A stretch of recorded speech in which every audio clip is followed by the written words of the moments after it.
Hi guys, welcome back to my channel. So I made this delicious Nigerian vegetable stew. It came out so nice and tasted so delicious, and I thought to share with you the step-by-step process on how to cook chicken sausage vegetable sauce. So if you're new here, welcome. Don't forget to click on the subscribe button and also the notification bell, and come along as I show you how I made this delicious stew. Already my pan is on the cooker and it is hot, so I'll pour my vegetable oil into the pan. I'll wait for the oil to be very hot, and as soon as it's hot enough, I'll add my sliced sausages. I'll stir very well and leave the sausages to cook for at least 2 to 3 minutes. As I continue, I like to say this: in this recipe, you can use any vegetable of your choice, and personally, I used a wide variety of vegetables as well. So, after about 2 to 3 minutes, it's time to scoop out the sausages from the cooking oil. Let me explain. So, what I just did is I flavored the cooking oil with sausages because, of course, this is a sausage sauce. So I started by flavoring the cooking oil with sausages. Now come along with me as I share with you some very amazing tips on how to make this easy vegetable sauce, or should I say easy vegetable stew recipe. If you're yet to like this video, don't forget to like the video, leave your comment, share this video, and subscribe to this channel. Now this is a Nigerian food cooking channel, so I have so many Nigerian food recipes for you. After scooping out the sausages, this is my tomato paste, and I'll proceed to put the tomato paste into the hot oil. There's a reason for this. To make the tomato paste fragrant, it is necessary to do this. Remember, I have already flavored the cooking oil with the sausages. I'll mix the tomato paste very well in the oil till everything is properly mixed and incorporated with the oil. After mixing, I'll leave the tomato paste or tomato, yeah, this is a tomato paste. I'll leave the tomato paste to fry for about 2 minutes on medium heat. Yes, and after 2 minutes, you will see what it looks like. This is a cooking tip for you. If you would like to remove that processed taste from your tomato paste and give it a more flavorful taste, do this. Fry your proteins first. It could be beef, chicken, or even fish or sausage, like I did here. So after you fry your protein, put your tomato paste next and fry your tomato paste in that oil, in the flavored oil, before proceeding with cooking what you need the tomato paste for. This is the tomato paste after 2 minutes on medium heat, and you would notice a kind of grainy texture to it. Yes, it's properly fried now, and I can tell you that my kitchen is very fragrant. Now I'll add some other ingredients like bay leaves. If you've not been cooking with bay leaves, I think you need to start adding bay leaves to some of your dishes. I'll allow this to fry for about 1 minute, and here I have my pepper and tomato mix. To explain, these are the ingredients in this mix.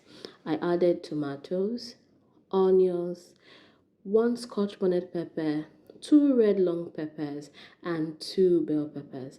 And I blended everything to this smooth paste that you just saw me pour into the pot of yummy goodness that I'm about to make.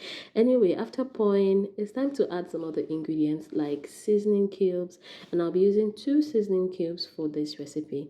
I'll also be adding curry powder and thyme leaves. I'll be adding some salt, very necessary. After adding the salt, I'll mix everything up very well, just to ensure that everything is properly incorporated with the stew. If you're following this recipe and you think you like what you see, don't forget to like this video, and of course share this video, because you may know someone who has been looking for this recipe for so long, and that person will surely appreciate when you share this. After mixing, I'll cover the pot and cook this tomato mix down for 20 minutes. After 20 minutes on high heat, this is what it looks like. Let me stir it so you can see how thick it has become. Take a look at the thickness that I have achieved. Now I'll add my fried sausages. I'd also mix the fried sausages into the tomato sauce that you see, or the tomato stew. After mixing in the sausages, it's time to allow the sausages to cook. So I'll cook the sausages for about 3 minutes as well. Now, after 3 minutes, this right here is what it looks like, and it is time to proceed with the other steps, or to show you the vegetables that I'll be using for this amazing recipes. First, I'll be adding kale, and this is not all. I'll also be adding a wide variety of vegetables. Here I have purple cabbage, carrots, sweet corn, iceberg lettuce, a long list of vegetables, and I'll be leaving the names of the vegetables I used for this recipe in the description box in case you would like to recreate this particular recipe exactly how I made it. After adding all the vegetables, it's time to mix. So I'll proceed to mix everything up very, very well. And if there is one thing that we need to take note of, there's one thing that I need to let you know. As soon as you add your vegetables, you are not going to cook the stew for too long anymore. But the good thing is the stew is already thickened and properly cooked. So I'll mix in the vegetable, and then I'll let this cook for just 5 minutes on medium heat. Take note, 5 minutes on medium heat, not high heat, medium heat.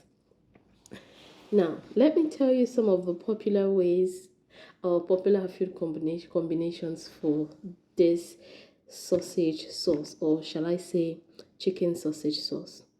But first, before I go into that, I'll quickly add my red and yellow bell peppers. I love bell peppers so much. And let me tell you something, you can add the green one, you can add the orange one, you can add any color of bell peppers that you have in your house. But trust me, I need to say this, bell peppers, they're a must for this recipe.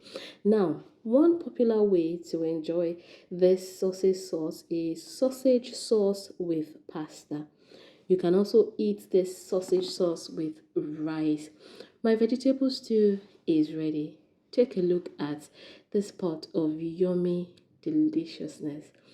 Thank you so much for watching this video to this point, and I hope you would explore my channel for more Nigerian recipes. And if you are interested in Nigerian foods, you're in the right